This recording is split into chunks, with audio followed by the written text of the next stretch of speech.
Hapa leo Baringo, na tutakuwa hapa kwa muda kwa sababu yale yanaendelea hapa hatuwezi ruhusu yaendelee.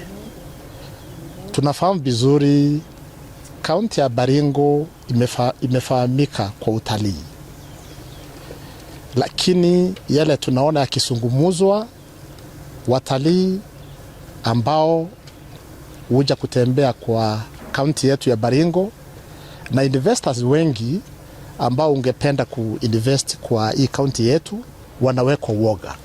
Itakuwa hatari sana turuhusu watu wachache, majangili, bandits, kusumbua wananchi, kuua wananchi, wakisema wanaiba ni mambo ya wizi wa ng'ombe. Lakini vile tunaona sasa, hawa vijana wamepita kiwango cha kuitwa bandits. They are actually now terrorists. Kwa sababu juzi tu ni jana tumeona wameenda kwa laini ya stima ambayo inapeleka stima kule Ngaratuko, wanachoma vikingi ya stima. That is economic sabotage na haitaruhusiwa. Kwa hivyo labda ule ujumbe tungependa kupitisha kwa vijana au majangili au terrorists, ni Wakenya wenzetu, lakini ule mwelekeo wanachukua hatuwezi ruhusu mpaka tutumie vifaa zile zote tumepewa na wananchi. Zile vifaa zote tumenunuliwa na wananchi kupambana na hawa, na hiyo lugha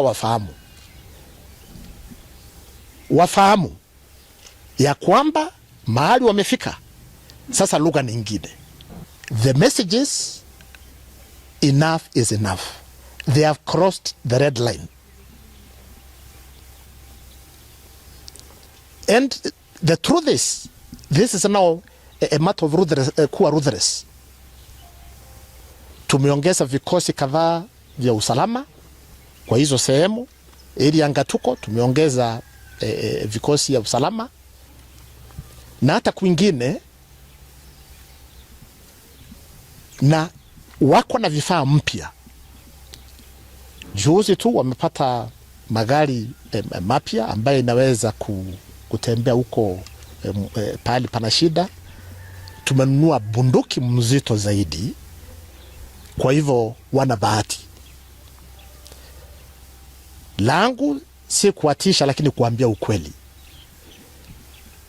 Either watafute lingine la kufanya, lakini si kusumbua wananchi, kwa sababu hapo sasa ni kama wanatuambia kwa heri.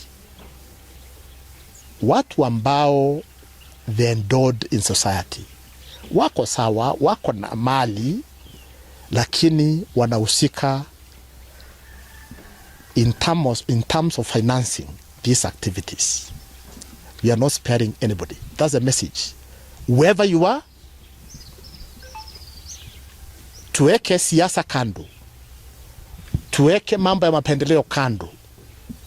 Wherever you are, whether from all the way from Turkana down to Baringo, West Pokot, Laikipia, Samburu, you are financing these youths to cause havoc. We are going to deal with you without fear or favor, without listening to anybody. You are financing what is happening, and we have that information. Labda lingine ningependa kuongeza ni ya kwamba hii operation ongeza ile sehemu zaidi ya zile county 6, kwa sababu tumeona kule Isiolo kuna vijana wametoka neighboring counties. Wakati tumeweka askari wengi hapa, wameanza kwenda hizo counties zingine kama Isiolo na Meru, again wakichukua mifugo na kuumiza wananchi. But is an unusual moment. It will call for unusual strategies. Please let me not qualify what I'm saying. Nikimaliza nikuuliza nyinyi wanahabari, tafadhali. Kuna wengi wanasema ati shule kadhaa, shule nyingi zimefungwa. hakuna shule yote imefungwa. Kile nafahamu, kile najua, wakati familia ziliama walienda mahali pengine, walienda na watoto wao. Hizi shule kama 9 hivi zikawa primary schools hazina watoto na secondary 2.